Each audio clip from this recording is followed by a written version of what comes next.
ಸರಿ ನಮ್ಮ ಚಾನಲ್ಗೆ ಬಂದಿದ್ರೆ ಸಬ್ಸ್ಕ್ರೈಬ್ ಮಾಡ್ಕೊಳ್ಳಿ, ಹಾಗೆ ಬೆಲ್ ಐಕಾನ್ ಕೂಡ ಕ್ಲಿಕ್ ಮಾಡ್ಕೊಳ್ಳಿ. ಮಕರ ರಾಶಿಯವರ ಆಗಸ್ಟ್ ತಿಂಗಳ ಮಾಸದಲ್ಲಿ ಬಹಳಷ್ಟು ಬದಲಾವಣೆಗಳು ಅವರ ಜೀವನದಲ್ಲಿ ಆಗ್ಲಿಕ್ಕಿದೆ. ಯಾಕಂದ್ರೆ ಬಹಳ ಕಠಿಣ ಪರಿಶ್ರಮದಿಂದ ಎಷ್ಟೋ ಕಷ್ಟ ನಷ್ಟಗಳನ್ನ ಎದುರಿಸಿ ನಮ್ಮ ಜೀವನವನ್ನ ನಡೆಸ್ತಕ್ಕಂತಹ ರಾಶಿ ಈ ವಿಶೇಷವಾದ ಮಕರ ರಾಶಿಯಾಗಿರುತ್ತೆ. ಮಕರ ರಾಶಿಯವರಿಗೆ ಶನೀಶ್ವರ ಸ್ವಾಮಿಯ ದೃಷ್ಟಿ ಇರುತ್ತೆ ಯಾವಾಗ್ಲೂ. ಯಾಕಂದ್ರೆ ಅದು ಶನಿಯ ಅಧಿಪತ್ಯ ಹೊಂದಿರತಕ್ಕಂತಹ ರಾಶಿಯಾಗಿರೋದ್ರಿಂದ ಮಕರ ರಾಶಿಯವರ ನಡೆ ನುಡಿ ಎಲ್ಲದರಲ್ಲೂ ಕೂಡ ಒಂದು ನಿಸ್ವಾರ್ಥ ಭಾವ ಇರುತ್ತೆ. ಅದಕ್ಕೆ ಮೂಲ ಕಾರಣ ಶನೀಶ್ವರ ಸ್ವಾಮಿ. ಹಾಗೆ 7.5 7.5 ಶನಿಯಿಂದ ಮುಕ್ತಾಯ ಈ ವರ್ಷ ಆದ ನಂತರದಲ್ಲೂ ಕೂಡ ಜೀವನದಲ್ಲಿ ಏನೋ ಒಂದು ಬದಲಾವಣೆ ಆಗ್ತಾ ಇಲ್ಲಲ್ಲ, ಯಾಕೆ ಈ ರೀತಿನೇ ನಡೀತಾ ಇದೆ? ಶನೇಶ್ವರನ ಕಾಟ ಮುಗಿದೋಯ್ತು, ಆದ್ರೂ ಕೂಡ ಇನ್ನೂ ನಮ್ಮ ಜೀವನದಲ್ಲಿ ಅಭಿವೃದ್ಧಿ ಆಗ್ಲಿಕ್ಕೆ ಆಗ್ತಾ ಇಲ್ಲ, ಯಾತಕ್ಕೋಸ್ಕರ ಅಂತ ಹೇಳಿ ಬಹಳಷ್ಟು ಜನರ ಮನಸ್ಸಲ್ಲಿ ಪ್ರಶ್ನೆಗಳು ಉದ್ಭವ ಆಗಿರುತ್ತೆ. ಏನೋ 7.5 ವರ್ಷ ಕಷ್ಟ ಅಂತ ಹೇಳಿದ್ರಪ್ಪ, 7.5 ವರ್ಷ ಮುಗೀತು, ಆದ್ರೂ ಕೂಡ ಕಷ್ಟ ನಮ್ಮನ್ನ ಬಿಡ್ತಾ ಇಲ್ವಲ್ಲ ಅಂತ ಹೇಳಿ. ಈ ಎಲ್ಲದಕ್ಕೂ ಮೂಲವಾಗಿರ್ತಕ್ಕಂತಹ ಕಾರಣ ಏನು ಅಂದ್ರೆ, ನಿಮ್ಮ ಪರ್ಸನಲ್ ಜಾತಕವನ್ನ ನೀವು ವಿಶ್ಲೇಷಣೆ ಮಾಡ್ಕೋಬೇಕಾಗತ್ತೆ. ಯಾಕಂದ್ರೆ ಶನಿ ಒಂದು ಮಕರ ರಾಶಿ ಓವರ್ ಆಲ್ ಆಗಿ ನಾವು ನೋಡ್ತೀವಿ ಅಂದ್ರೆ ಭಾರತ ಒಂದರಲ್ಲೇ 15 ಕೋಟಿ ಜನ ಮಕರ ರಾಶಿಯವರು ಸಿಗ್ತಾರೆ. ಹಾಗೆ ಪ್ರತಿಯೊಬ್ಬರ ಜೀವನದಲ್ಲೂ ಕಷ್ಟ ಇರುತ್ತೆ, ಪ್ರತಿಯೊಬ್ಬರ ಜೀವನದಲ್ಲೂ ಸುಖ ಇರುತ್ತೆ ಅಂತಲ್ಲ.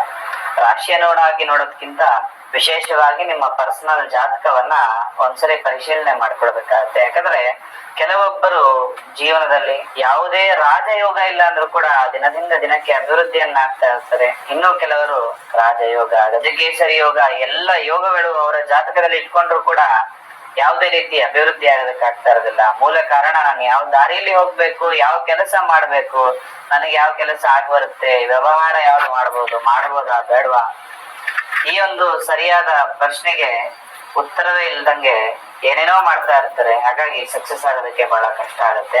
ವಿಶೇಷವಾಗಿ ಜೀವನದಲ್ಲಿ ಸಕ್ಸಸ್ ಆಗ್ಬೇಕು ಅಂದಾಗ ನಿಮ್ಮ ಜಾತಕವನ್ನ ಒಂದು ಕೈ ಪಿಡಿಯ ತರ ನೀವು ಬಳಸ್ಕೊಂಡಾಗ ಮಾತ್ರ ಖಂಡಿತವಾಗ್ಲೂ ಸಕ್ಸಸ್ ಆಗೋದಕ್ಕೆ ಸಾಧ್ಯ ಆಗುತ್ತೆ.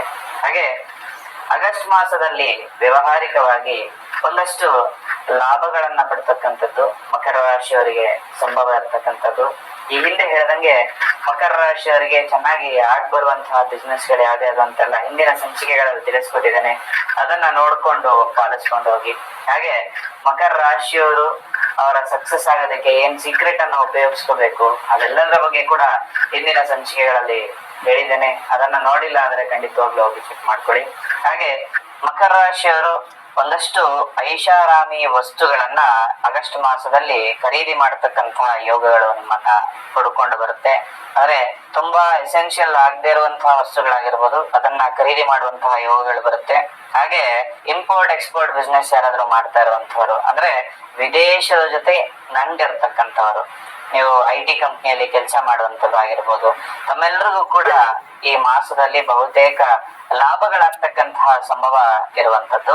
ಹಾಗೆ ಸಮಾಜ ಸೇವೆ ಮಾಡ್ತಕ್ಕಂತಹ ಮನೋಭಾವ ಹೆಚ್ಚಿನ ಮಕರ ರಾಶಿಯಲ್ಲಿ ಇರ್ತಾರೆ. ಮಕರ ರಾಶಿಯವರು ಯಾರಾದ್ರೂ ಸಮಾಜ ಸೇವೆಯನ್ನ ಮಾಡ್ತಾ ಇತ್ತು ಅಂದ್ರೆ ನಿಮ್ಮ ಮೇಲೆ ಕೆಲವೊಂದು ಆರೋಪಗಳು ಬರುವಂತದ್ದು.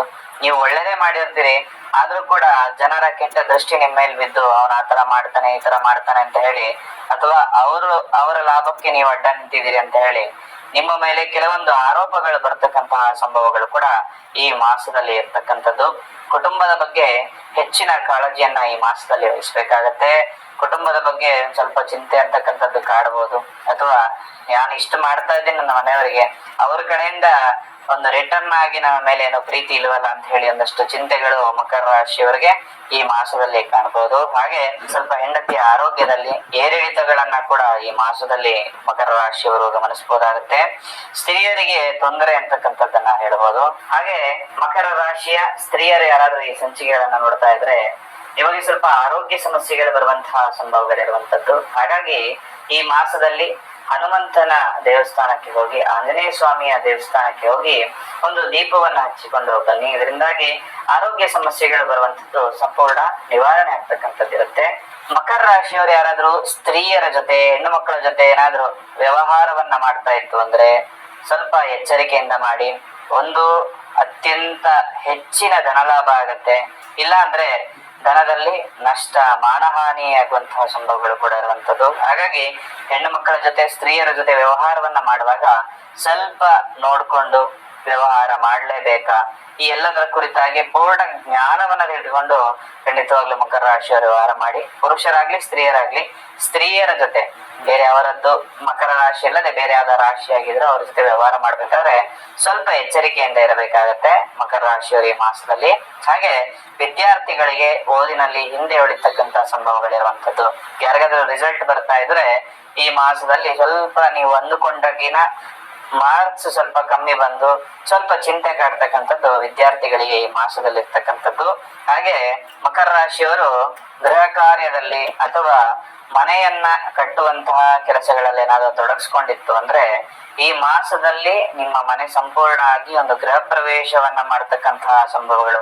ಒಂದಷ್ಟು ಫಂಡ್ಸ್ ಇರೋದಿಲ್ಲ ಮನೆ ಗೃಹ ಪ್ರವೇಶ ಮಾಡ್ಲಿಕ್ಕೆ, ಎಲ್ಲ ಒಂದ್ ಕಡೆ ಅರೇಂಜ್ ಆಗಿ ಖಂಡಿತವಾಗ್ಲೂ ಕೂಡ ನಿಮ್ಮ ಗೃಹ ಪ್ರವೇಶ ಆಗ್ತಕ್ಕಂತಹ ಸಂಭವಗಳು ಈ ಮಾಸದಲ್ಲಿರುವಂತದ್ದಿದೆ. ಇನ್ನು ಮಕರ ರಾಶಿಯವರಿಗೆ ಈ ಮಾಸದಲ್ಲಿ ಸ್ವಲ್ಪ ಆರೋಗ್ಯ ಸಮಸ್ಯೆಗಳು ಕೂಡ ಜಾಸ್ತಿ ಆಗಬಹುದು. ಹಾಗಾಗಿ ಈಗಲೇ ಹಿಂದೆ ಹೇಳದಂಗೆ ಒಂದ್ ಸ್ವಲ್ಪ ಹನುಮಂತನ ದೇವಸ್ಥಾನಕ್ಕೆ ಹೋಗಿ ದೀಪವನ್ನ ಹಚ್ಬಿಟ್ಟು ಬನ್ನಿ. ಸ್ವಲ್ಪ ನರದೃಷ್ಟಿ ದೋಷಗಳು ಕೂಡ ಈ ಮಾಸದಲ್ಲಿ ಮಕರ ರಾಶಿಯವರ ಮೇಲೆ ಬೀಳೋದ್ರಿಂದ ಈ ನರದೃಷ್ಟಿಯಿಂದ ಪಾರಾಗ್ಲಿಕ್ಕೆ ಸಾಧ್ಯವಾದ್ರೆ ತಡೆಯನ್ನ ಹೊಡೆಸ್ಕೊಂಡು ಬನ್ನಿ. ನರದೃಷ್ಟಿ ಅಂದಾಗ ವಿಶೇಷವಾದ ಕರಂಗಾಳಿ ಮಾಲ ಬಗ್ಗೆ ನಿಮಗೆ ಹೇಳಲೇಬೇಕು. ಇದು ಕರಂಗಾಳಿ ಮಾಲ ನಾವು ಅಭಿವೃದ್ಧಿ ಆಗ್ಬಾರ್ದು, ನಮ್ಮ ಜೀವನದಲ್ಲಿ ಏಳಿಗೆ ಆಗ್ಬಾರ್ದು ಅಂತ ಹೇಳಿ ಸಾಕಷ್ಟು ಜನ ನಮ್ಮ ಮೇಲೆ ಕೆಟ್ಟ ದೃಷ್ಟಿಯನ್ನ ಇಟ್ಟಿರ್ತಾರೆ. ಈ ಕರಂಗಾಳಿ ಮಾಲೆಯನ್ನ ಧರಿಸೋದ್ರಿಂದ ಕೆಟ್ಟ ದೃಷ್ಟಿ ಅನ್ನೋದು ಖಂಡಿತವಾಗ್ಲೂ ಕೂಡ ನಮ್ಮ ಮೇಲೆ ಬೀಳೋದಿಲ್ಲ. ಯಾರು ಕೆಟ್ಟದ್ ಬಯಸ್ತಾರಲ್ಲ ಅವ್ರಿಗೆ ಕೇಡಾಗ್ತಕ್ಕಂತ ಸಂಭವ ಇರುವಂತದ್ದು. ಹಾಗೆ ನಾವ್ ಯಾವುದೇ ಪ್ರೊಫೆಷನ್ ಮಾಡ್ತಾ ಇದ್ರು ಕೂಡ ನಮ್ಮ ಪ್ರೊಫೆಷನ್ ಅಲ್ಲಿ ಉತ್ತುಂಗಕ್ಕೆ ಇರ್ತಕ್ಕಂತಹ ಸಂಭವಗಳು ಕೂಡ ಈ ಒಂದು ಕರಂಗಾಳಿಯನ್ನ ಧರಿಸೋದ್ರಿಂದ ಖಂಡಿತವಾಗ್ಲೂ ಕೂಡ ಸಾಧ್ಯವಾಗುತ್ತೆ. ಹಾಗೆ ಮಕರ ರಾಶಿಯವರು ಈ ಮಾಸದಲ್ಲಿ ಕಷ್ಟಗಳು ಬರಬಾರದು, ಸ್ವಲ್ಪ ಸುಖವಾಗಿರಬೇಕು ಅಂದಾಗ ಓಂ ನಮೋ ಭಗವತೆ ವಾಸುದೇವಾಯ ಅಂತಕ್ಕಂತ ಮಂತ್ರವನ್ನ ಪ್ರತಿನಿತ್ಯ ಜಪ ಮಾಡ್ಕೊಳ್ಳಿ. ಇದರಿಂದಾಗಿ ಖಂಡಿತವಾಗ್ಲೂ ಕೂಡ ನಿಮ್ಮ ಜೀವನದಲ್ಲಿ ನೀವು ಅಭಿವೃದ್ಧಿ ಆಗ್ತೀರಿ. ಹಾಗೆ ಈ ಮಾಸದಲ್ಲಿ ಬೆಳ್ಳಿ ಬಂಗಾರ ರೇಷ್ಮೆ ವ್ಯಾಪಾರಿಗಳಿಗೆ ಅಥವಾ ಷೇರು ಮಾರ್ಕೆಟ್ ಅಲ್ಲಿ ಹಣ ಹೂಡಿಕೆ ಮಾಡುವಂತವ್ರಿಗೆ ಸ್ವಲ್ಪ ನಷ್ಟ ಆಗುವಂತಹ ಸಂಭವಗಳು ಕೂಡ ಇರುವಂತದ್ದು. ಇನ್ನು ಲಾಟ್ರಿ ಜೂಜು ಈ ರೀತಿಯಾಗಿ ತಮ್ಮ ಹಣವನ್ನ ವ್ಯಯ ಮಾಡುವಂತ ಖಂಡಿತವಾಗ್ಲೂ ಕೂಡ ಈ ಮಾಸದಲ್ಲಿ ಸಂಪೂರ್ಣ ನಷ್ಟಕ್ಕೊಳಗಾಗ್ತಾರೆ. ಹಾಗೆ ಈ ಒಂದು ದುರಭ್ಯಾಸದಿಂದ ಖಂಡಿತವಾಗ್ಲೂ ಕೂಡ ದೂರ ಇರಿ. ಹಾಗೆ ಕಾರ್ಮಿಕರಿಗೆ ಕಷ್ಟಪಟ್ಟು ದುಡಿಯೋರಿಗೆ ಲಾಭದಾಯಕವಾಗಿರುತ್ತೆ.